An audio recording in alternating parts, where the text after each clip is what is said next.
আসসালামু আলাইকুম প্রিয় কলিজার ভাই বোনেরা, কেমন আছেন সবাই? ফুলের ভালোবাসা পেতে চান?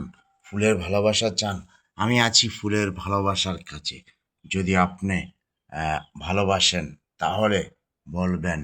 এবং কন্টেন্ট থিয়েটার ভাইয়েরা যারা আছে, আমার যারা অ্যাক্টিভ বন্ধুরা আছেন, ভাইয়ারা আছেন, আপুরা আছেন, সবাই ফুলের ভালোবাসা নিতে হলে কিন্তু বেশি বেশি করে কমেন্ট করে জানিয়ে দিবেন।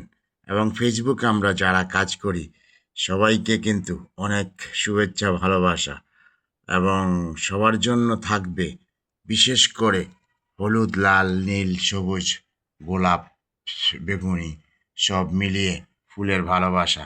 সবাই যদি বেশি বেশি করে ফুলের ভালোবাসা পেতে চান তাহলে কিন্তু পেজটা বেশি বেশি করে ফলো দিবেন, লাইক কমেন্ট শেয়ার করবেন এবং ফেসবুকে বেশি বেশি করে কাজ করবেন। ফেসবুক অনেক সুন্দর মিডিয়া, তাই সবাইকে ফেসবুকের পক্ষ থেকে অনেক অনেক গোলাপের শুভেচ্ছা।